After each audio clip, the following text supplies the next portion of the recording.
There's a real good mark. We should get that fish right over. Oh, there he is. Oh, we're on. Oh, there we go.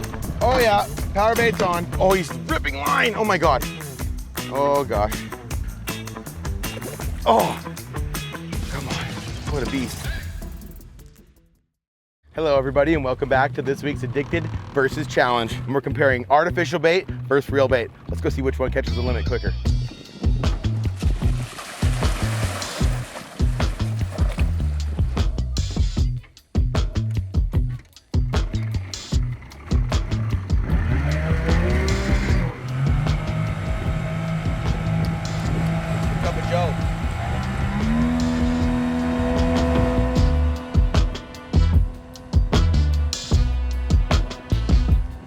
All right, so the way I'm gonna rig these two rods up to fish side by side so I can compare baits evenly is with a trolling setup. And what I'm actually gonna do is use two of the Brad's kokanee cut plugs, and I'm gonna fill them with each bait. So we're gonna have the same color flasher, we're gonna have the same color plug, and then we're gonna use different baits in each one and see which one catches more fish. Let's do it. So the rod I like to troll with these with is with the Okuma kokanee black rod. This is an awesome kokanee trolling rod. You can see how limber this thing is. And having a very sensitive and limber rod, a very slow to action rod when you're fishing any kind of flasher setup or fishing for trout in general is really what you want as far as the right weight and action of that rod. So this rod here is a 4 to 8 pound line test and a 3/4 ounce line weight. We're gonna use a little bit heavier weight because of the depth of water that we're fishing, but any rod weight and rod setup within this realm will work perfect for trolling these setups. I just have a normal baitcaster rod on here. I'm using 20-pound braided line and a 15-pound bumper off the end. Now let's show you how to set this thing up. So I'm gonna take just 2 barrel swivels. First one, the smaller one, I'm gonna put right along my main line. So I'm taking my bumper line that comes out of my rod tip. You can use braided line all the way down to this swivel, but it works best if you get that little bit clearer line in between using any kind of uni knot or blood knot. So I actually have my 20-pound braided line connected with about a 10 to 15-pound bumper here. I'm gonna slide that first swivel on. Now I'm gonna put on my second swivel that I'm actually gonna tie in line. I'm gonna actually just tie that one with a normal fisherman's knot here. There it is. Next I'm gonna tie my Dodger bumper. I'm gonna use about 1.5 to 2 feet of line, cut that off and attach that to the end of the swivel that I just tied on my line. Okay, next I'm gonna add my Brad's kokanee Dodger. And this is the fish scale color, one of my very favorite. This is what we're gonna run on both rods today as a nice flash in the sun. You're gonna tie that first big swivel on first, right at the pointy end of that Dodger.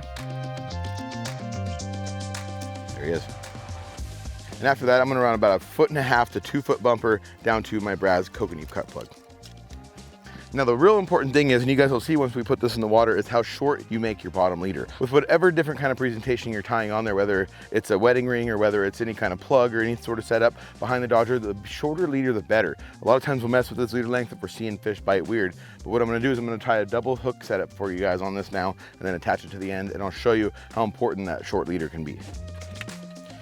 Now I'm gonna take 2 number 4 Addicted Mustad Advantage bead hooks, tie these things in line, and 2 hooks is better than 1 in this situation. What I'm gonna do here, I'm gonna tie a normal fisherman's knot to that bottom one, just like so. And then my second hook is gonna go on, I'm gonna tie an egg loop for you guys. This is how you tie 2 hooks onto your line.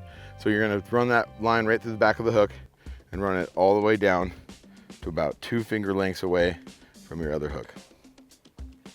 Now what I'm gonna do is I'm gonna hold the line on the back of the shank of the hook, just like so, and make 6 wraps around the hook with the main line coming out of the front of the hook. What I'm gonna do next, I'm gonna squeeze that in between my middle finger and my thumb. I'm gonna run my line back through the back end of the hook eye. And once I've ran that back through the end of the hook eye, I'm gonna hold down with my index finger and my thumb the line that I just put through and make 4 more wraps. Maybe 5 for good luck. Now I have this whole loop down below me, and I'm holding on to the hook just like so. I'm gonna grab the line, make it wet, grab the line, the bitter end coming out of the front of the hook, and then slowly pull the excess of the line through and tight. And there we have our double hook setup. Now what I'm gonna do is add a little Bomac bobber stop, any sort of bobber stop, whether it's a thread one, you can tie a nail knot with a piece of thread or fishing line, or you use these little rubber stops. You can find them at really any tackle store. They're just a bobber stop is what they're called. I'm gonna take that, slide it on the line, go all the way down to about 1 inch above my first hook, and time to add my cut plug. For the cut plug, I'm gonna go through the bottom. I like to not use this bottom one because it gives that cut plug a little bit more action. So I'm gonna go through that main shell, through the little hole that they make there for you, and then out the left hole. We're ready to attach that to our Dodger.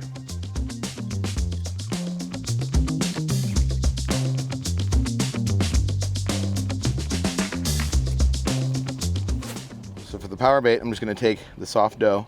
We're gonna try the power balls or the little balls of fire here throughout the day, go back and forth and see if there's really any difference to them. But that's the really nice part about using these KCPs, is that you can really literally put any kind of bait in here. We can put night crawlers in there, we can put like this power dough, we can use the shrimp like we're gonna, and it stays in that little plug and fishes for you for a lot longer than just putting it on your hook and hoping it stays on. So what I've done is I've attached about a 6 to 8 inch piece of fluorocarbon line, 8-pound test to the end of that, so that if my little lead ball does get snagged on the bottom, it's easy to break off and we don't lose all of our valuable gear on the other end. Oh God, that looks good. Okay, drop number 1.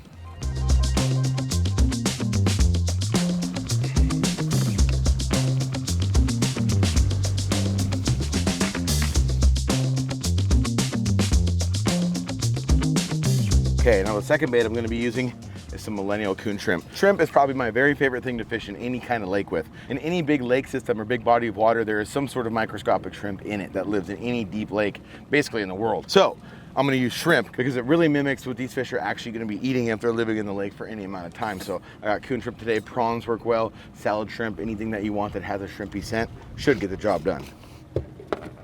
Open this up. Heads or tails, that is the question. I'm gonna just take that little chunk, just enough for some good scent to come out the back end, clip it up, and send it.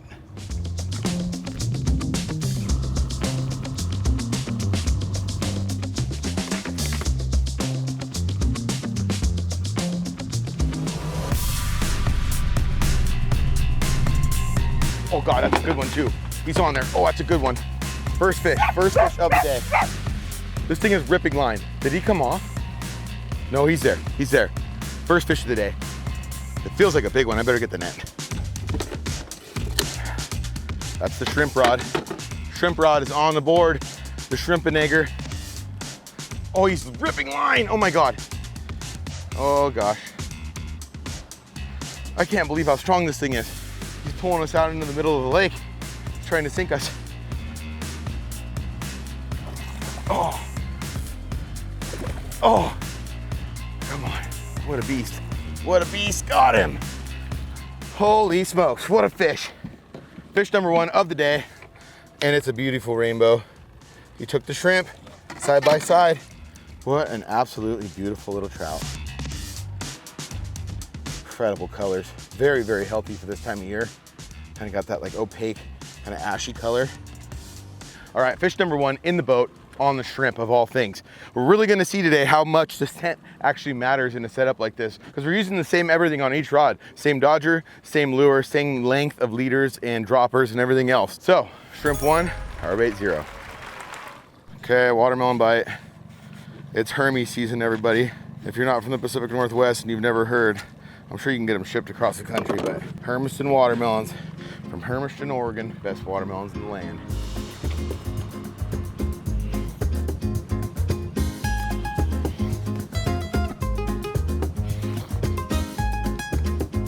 Watermelon! Something weird's going on here. I think we got one on this rod. That Dodger stopped spinning. I think there's one just swimming with it. Yep, there's a fish there. There's a fish there for sure. Yep, oh yep, he's there for sure. We got our trail of watermelon rinds back there. That's how you mark your hole. Don't bother using the Humminbird technology. And this Humminbird is really, really cool because we can see where the depth of those fish are and adjust our weights and our presentation to that area those fish are sitting. But also we're leaving a trail of watermelon rind. And that's how you really keep on the fish. You might need the net. This one might need the net. Oh no, tail walking. The real aggressive ones eat the power bait. All right, nice fish. Nice fish. Big freaking ass, but a nice freaking fish. Another beautiful rainbow. Incredible. Great color, healthy fish. It's a tie ball game. Power bait 1, shrimp 1. There's a real good mark. We should get that fish right over. There he is. Oh, there he is. How cool, guys. Saw him, caught him. That's awesome. Thank you, Humminbird. Power bait's on. You can see here this awesome structure. We got all this plant life. It's so cool how this down scan works with the sonar. You see all this nice little vegetation, all this basically hiding room for those fish. And then we got fish here, bam, fish on. Ooh, it feels like another good one. Power bait's winning, power bait's winning. Another beautiful rainbow. Let's get him in the net. What do you think of that one, Lid? That's a nice one. So here's a prime example of why you want to have good hooks like these Advantage bead hooks and a double hook setup, because that first hook came out, he obviously hit the bait, got hooked by that second one in the back end. First one came out, and we landed ourselves another beautiful trout. Ooh, I'm like Dr. Seuss. All right, power bait 2, shrimp 1. All right, so the way I'm targeting these fish in this lake today with these setups like this without a downrigger is you can see the body of water that I'm fishing. Really, it's just such a narrow drop off. It goes down to about 140 to 200 feet on each side of the lake. And you can see here as I'm coming across, there's all these little ridges and all these little outcroppings. You can look up the bank and you can almost visibly see how each little point sticks out into the lake just by the contour of the land. Most of my fish today have come anywhere from about 75 to 50 feet. So I'm just working those ridges, and each one of these little points that sticks out offers a little ambush point for these rainbow trout, or any kind of trout that are living in any kind of lake. Any bait or anything that they're feeding on in the lake is going to be swimming over those little ridges, and those fish can hunt from behind those little vertical points. So we're trolling across each one, making sure to keep our lines about 15 feet to 20 feet off the bottom. We're only going down about 40 feet in 60 to 70 feet of water, and just working these ridges, and so far it's working good. Power bait is the winner today so far. But we got a long day ahead of us. Let's keep fishing. We got a streaker. We got a streaker. We got a streaker, Sean. He's coming right for us. Oh, he leveled out. He's following our stuff. Which one's he gonna hit? Which one's he gonna hit? He's on there. Another fish on power bait. One thing I noticed too that I'll show you guys when I go to rebait this one again, all I did was I turned around. I'm gonna work through the same section I just came through, just in a different direction. It's crazy how sometimes, depending on where the sun is and the water clarity, what direction you troll up and down the same bank, how many more fish you'll catch going one way or the other. But when I changed the bait, I noticed that almost all of my power bait was gone outside of my plug, which is pretty cool to see. That means that power bait's actually coming out. There's little flakes of it, little sparkles floating behind. That's in the power bait. And it's just neat to see how much of that bait's coming out and spreading that scent trail. Oh, I think I lost him. One good little head shake and he was gone. Dang it. Okay, going back in. And we know we're in the right spot because there's our watermelon rind. Fishy. Oh, bottom? That's a fish. That's bottom. Oh, it's a fish. He's there. Another fish on power bait. That is pretty crazy to see. Shrimp is my favorite, but the power bait is kicking butt right now. Let's see it count on the bottom of the screen. So far, I think it's power bait 3 or 4 hookups, and the shrimp only 1. Only really 1 bite on the shrimp even.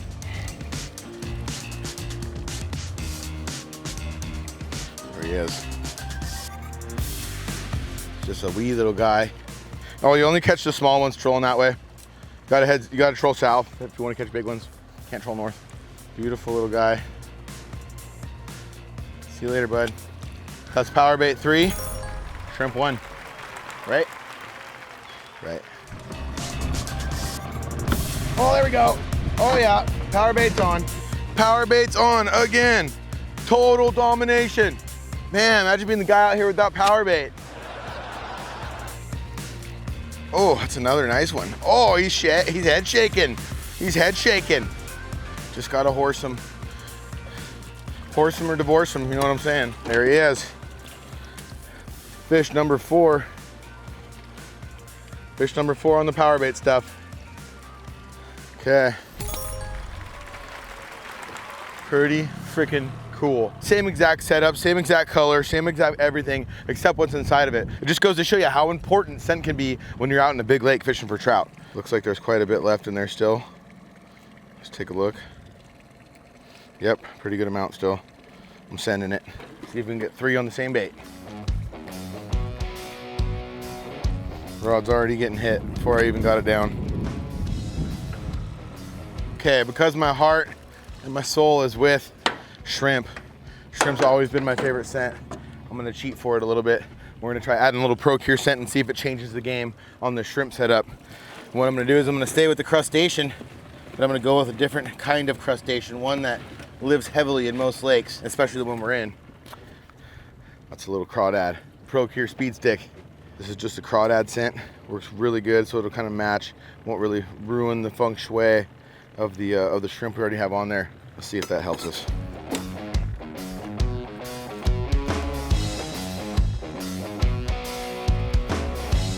Now the other thing to take in consideration is the rod that this one's getting caught on. I'm obviously using a different rod here. This is actually the oldest trout rod I own that I haven't broken. So I think mojo comes into play when you're out here doing this kind of competition. The trout and the rod have the mojo. We all know our favorite rod and we all know it catches more fish than everybody else's. This is an old Solilo. You can see this thing's probably 15 years old. The cork split. It has been run through the ringer. It probably has 3 different tips on there now. The tip on that thing's been changed out a few times, as you can tell. And this is my old faithful rod, so that might be another factor on why this thing's whooping butt.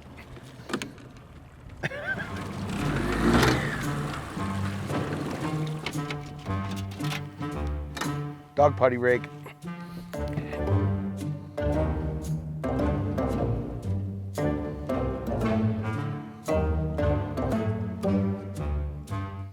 Ladies and gentlemen, may I please have your attention? I've just been handed an urgent and very horrifying news story, and I need all of you to stop what you're doing and listen. Cannonball!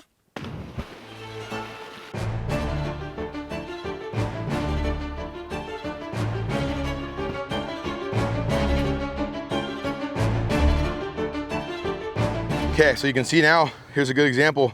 Almost all that bait out of the bottom of that little KCP is gone. All that power bait is out of there. So I'm gonna grab another handful. And that thing's been fishing for probably 30, 45 minutes. So it just goes to show you how quickly that stuff will spin out of there, especially if you're catching fish like we have been and it's getting hit. Those fish shaking their head back and forth will make that power bait blow right out of there. Okay, our first qualifier is going down. We've got fish all over the screen, switch sides of the lake, and we're basically just running that same program, coming in, finding the humps, starting our troll, and bam, bam, bam, they're all over. Let's see if we can get them to bite. Yep. That's a fish on shrimp. That is a fish on shrimp. Maybe not though, they might have come off already. I don't know, I can't really feel my dodger spinning, so I'm gonna bring it in for insurance. No, there's something there. It's heavy. Oh yeah, he's there, he's head shaking now. Now he's showing himself. Now he's a tough guy. That is a pretty rainbow though. Pretty neat, came into this side of the lake, started marking a lot of fish, and we caught him. Shrimp's only had 2 fish for the day. It's definitely tailing heavily to power bait at the moment. But nevertheless, that's 2 shrimp. Later, buddy.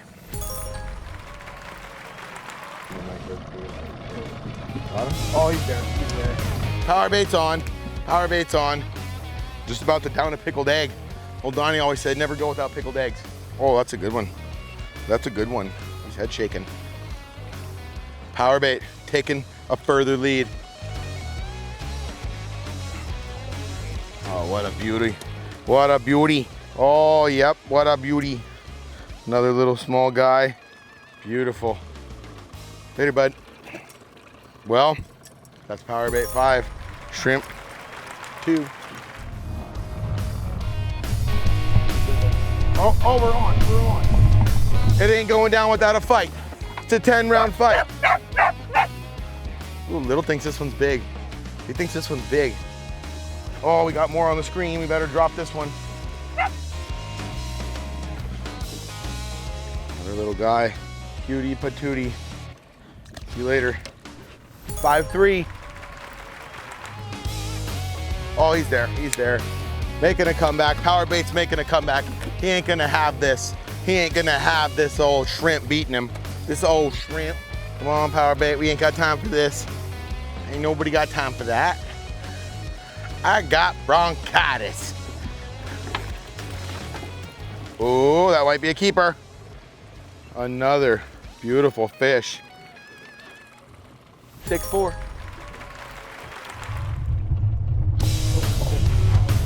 Oh, wow, that's a good one. That's an, oh God, he's ripping. He's ripping the line. Oh man, that's a heavy one. He's got me all bent up. Come on, come to Papa. Come to Papa.